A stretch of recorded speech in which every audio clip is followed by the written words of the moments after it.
Well, ladies and gentlemen, thanks for joining us. I have with me today Lieutenant Waldo Waldman, Lieutenant Colonel F-16 fighter pilot, and an inspirational speaker. And Waldo, thank you so much for joining me.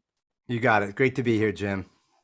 Yeah, Waldo and I go back a few years, and he has really done some inspirational work with some of my team. And I thought I'd share some of the experience that Waldo has as a fighter pilot, and the discipline and accountability that he brings to all the missions that he works on.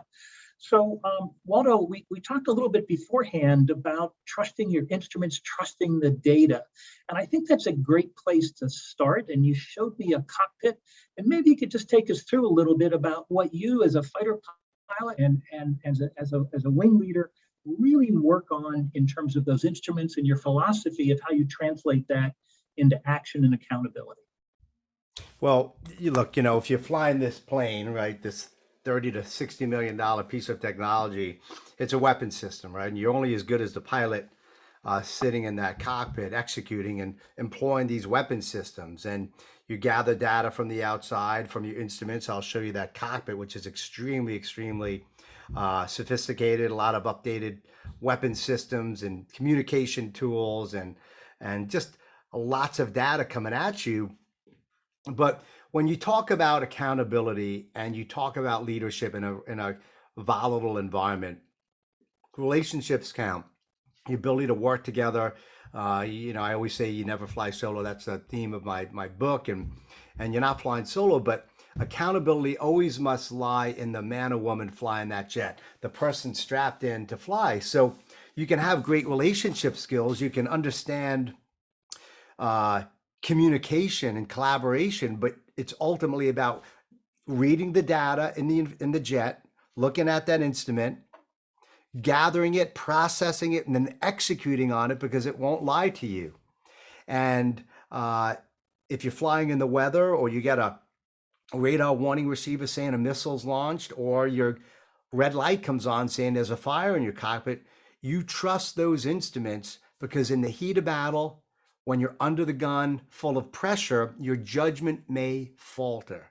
So you trust the metrics, you train to them, you process it, and you become so comfortable with those processes that when the emergency comes for real, obviously we train as such, when it comes for real, now you're much more prepared to follow those processes and save a life and hit the target and save your teammate as well.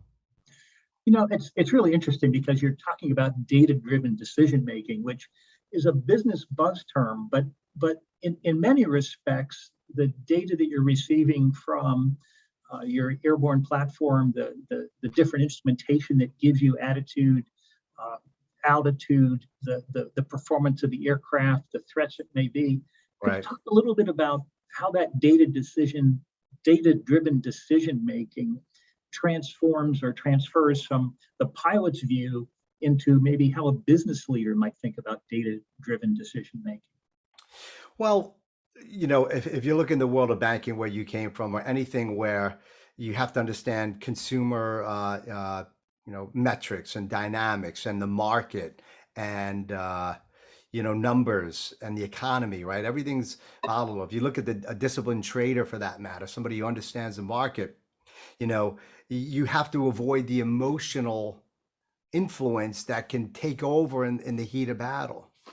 So if everybody understands what they will do and what process will be taken based on certain information, and we agree to that, then when it happens, there is no doubting, there is no questioning. For example, if a threat pops up in the air and you and I are flying, right? And we're doing some maneuver and we see a threat, 10 miles left, 10 o'clock, 10 miles low, right? And we were targeting a target 80 miles away. What's more important at that moment? Something 80 miles away, Jim, or something 10 miles away? 10 miles away. So the metric is we're going to focus on the near threat. And the plan is to put the threat on the nose, bracket. We're going to assign somebody to lock that aircraft up, and the flight lead will make that decision. And then based on certain metrics, if they turn hot on you or me, if we're locked up by them, if they have awareness of us, all these different variables, we know exactly what to do. Now, we're both thinking in the back of our mind, holy crap, I hope we don't get shot down. I hope Waldo doesn't mess up.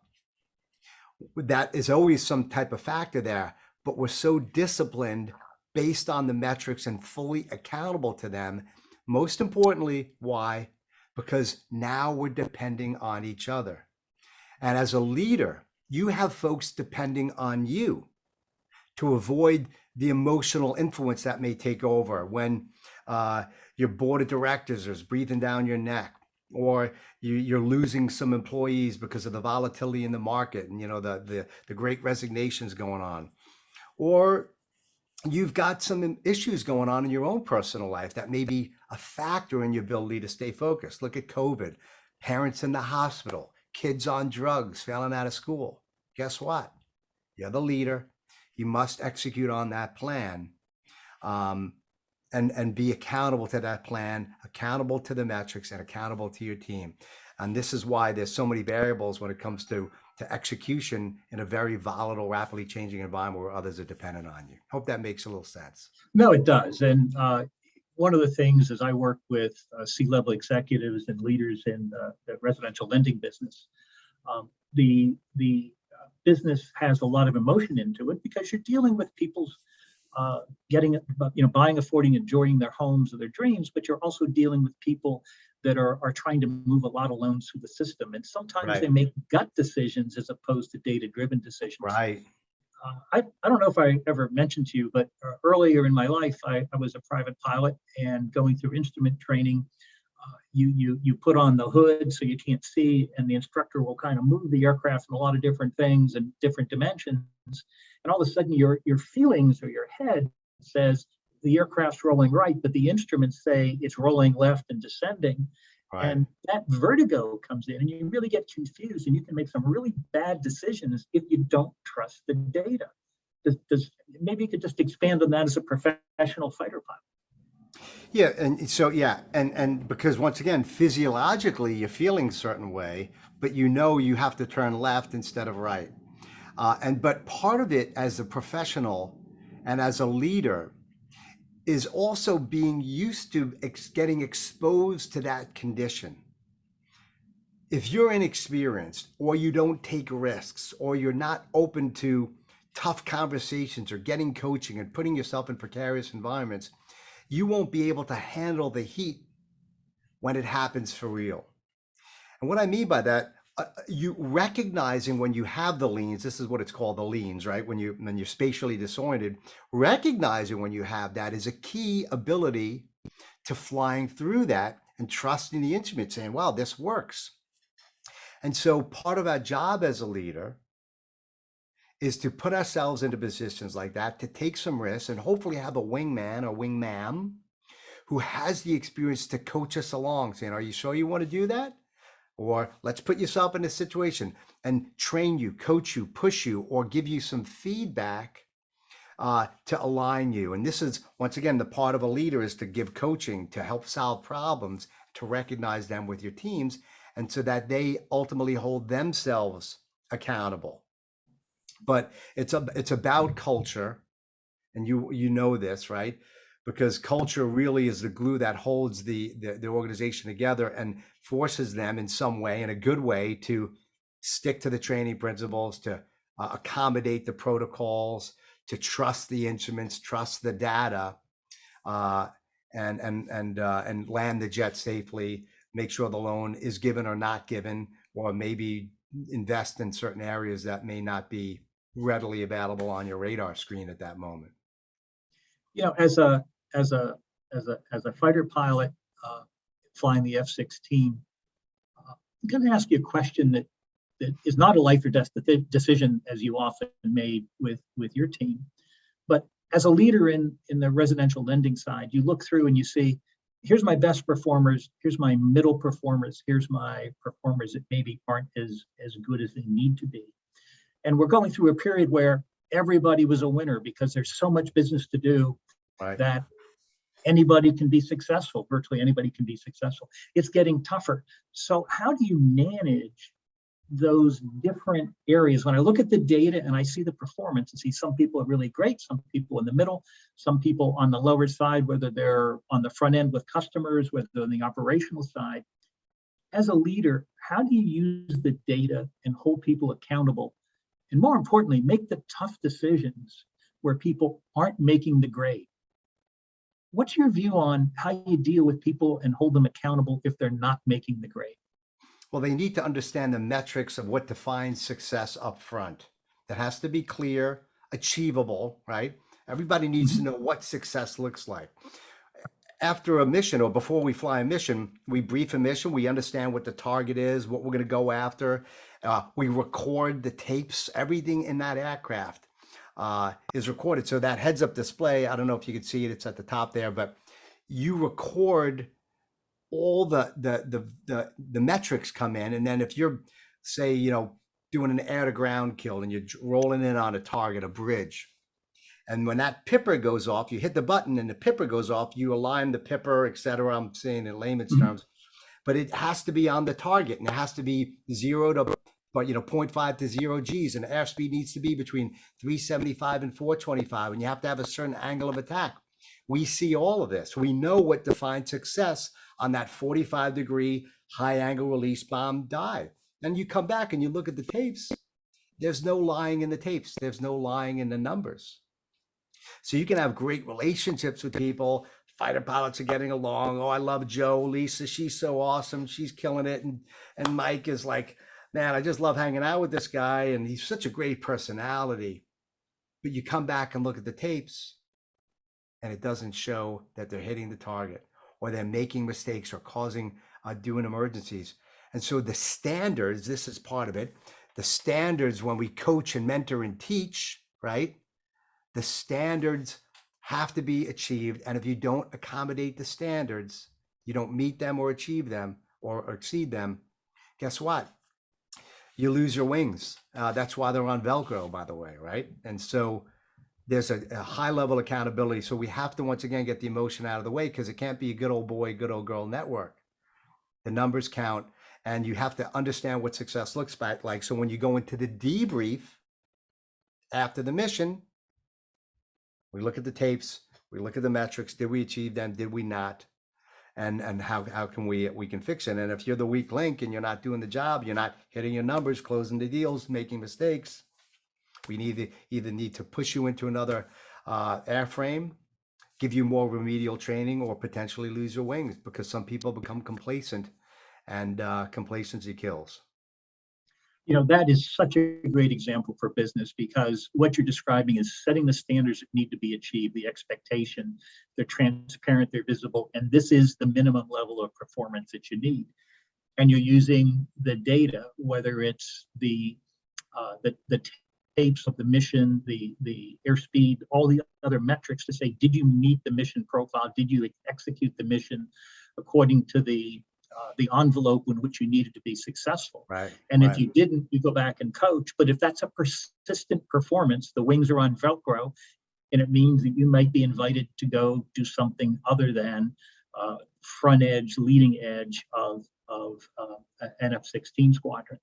And that, I think, is something leaders in the residential lending space have real trouble with.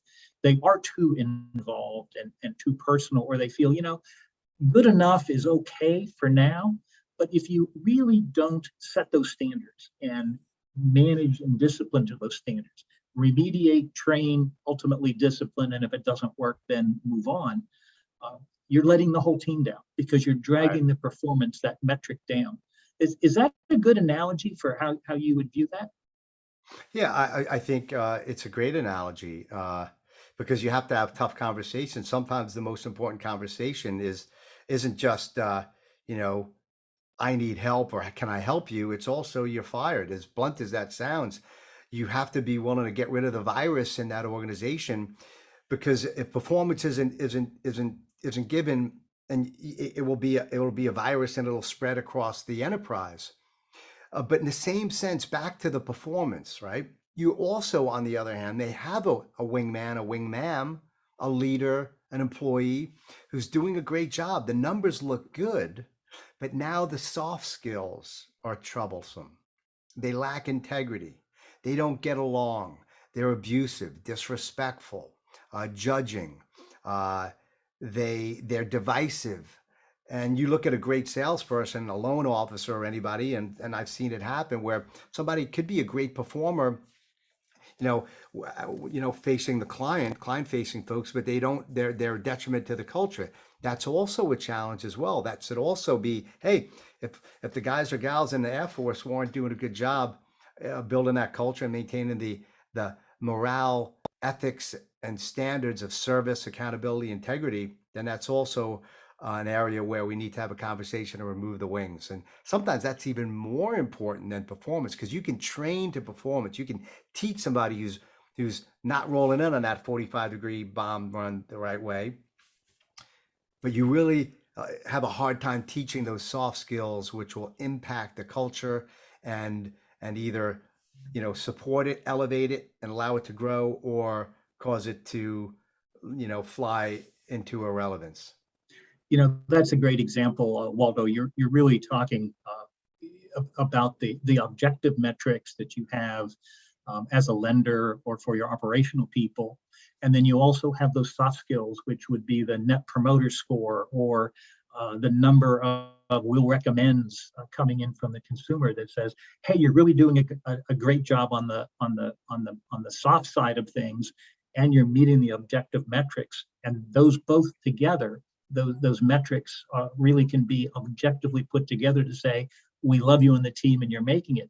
If you're failing on either side, you've got to either level up, or, as you said, the wings are Velcro and they come off. And It's true. a little bit on accountability. Are those tough things as a squadron leader, as a leader in the Air Force? Tell me a little bit about some of the toughest things you've done in terms of your team that might not have made the grade. How did you handle that? Well, having those tough conversations, we've all met, peers or fellow fighter pilots who were having problems. They weren't making the grade. They had great attitudes, but just weren't able to accommodate the stressful, dynamic environment of flying in combat. Or, I've had folks, refuse to fly in combat. I've had folks fail in training, right? And we have a 33% washout rate in most of our training programs because it is intense. We have high standards. The stakes are high. We only want the best of the best, right? That's why those folks who get into that cockpit have gone through a lot. But the complacency piece is what's scary, because some of the more senior leaders, they may have air under their butt and a lot of experience, but they may fail to keep up with the evolving standards, the new regulations, the new weapon systems, the new tactics. Been flying for 20 plus years. Hey, guess what? Things are a little different. You went to your staff job in the Pentagon for 3 or 5 years. You're back in an operational unit. Hey, we're doing things a little different. You need to upgrade your weapon systems. You need to get in the simulator and practice. And so being relevant as a leader, ensuring those standards is very important. And one of the things I want to share with you a graphic, is I think this is important when it comes to accountability, because some people don't know what they don't know. And if you don't see what you need to see, or you have a blind spot, you may not be able to have the judgment or the acumen to take action. So, and you may remember me talking about this, the concept of check 6, which is when you're strapped into the jet, barely able to move, you can't see your most vulnerable position, which is behind you. 12 o'clock, 3 o'clock, 9 o'clock, pretty easy to see. But you have blind spots behind you and you don't know if you're leaking fuel, or if a jet's coming up to shoot you down, or a missile's coming up. So your wingmen, the men and women that fly with you, look over their shoulder and they see what you can't see. They check your 6, they check your blind spot, and then tell you to brake right, brake left, i.e. maneuver. They tell you to bail out, or they tell you to do something where it may save your life or somebody else's life. And so we were flying together, Jim, and I said to you, brake right, meaning turn hard right, missile at your 6 o'clock. You're not going to say, you sure didn't mean brake left, Waldo? Or you brake right, I'm your supervisor or leader, or let's have a conference call. You took action immediately because you trust what your wingman or wingmam C's. They can hold you accountable if you're open to the feedback, if you're open to having your ego bruised, if you're open to someone telling you what you need to hear and not what you want to hear.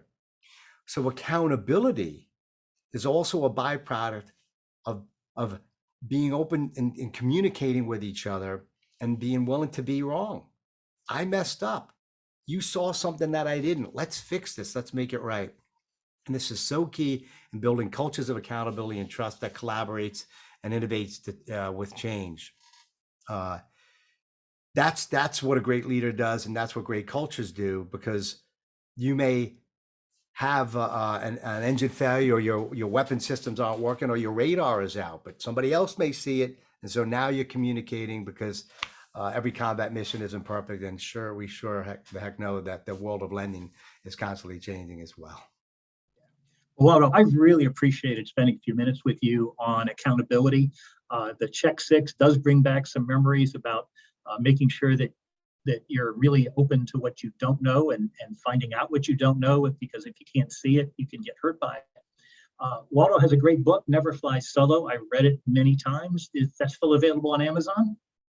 Yep, it's on Amazon. And as a matter of fact, I'm gonna give your team a gift here. If they go to yourwingman.com/NFS, you can get an audiobook copy. It's a New York Times, Wall Street Journal bestseller by McGraw-Hill. Yourwingman.com/NFS. Put your name and email in. I'll send you an audiobook. And there's my LinkedIn profile if you want to stay connected as well. Freeze the tape and do a screenshot of that, or your QR code. But if you want to get a hardcover, go on Amazon or go to yourwingman.com, and I'll send you a signed copy. Awesome. Waldo, thank you so much. Thank you, first of all, for your service to the United States. I'm just in awe of all you've done. And second of all, thank you so much for spending a few minutes with me and our audience today. So Waldo, thanks so much. Take care. Great to see you. And may all the skies be blue. Thank you. Godspeed, Jim. Thank you.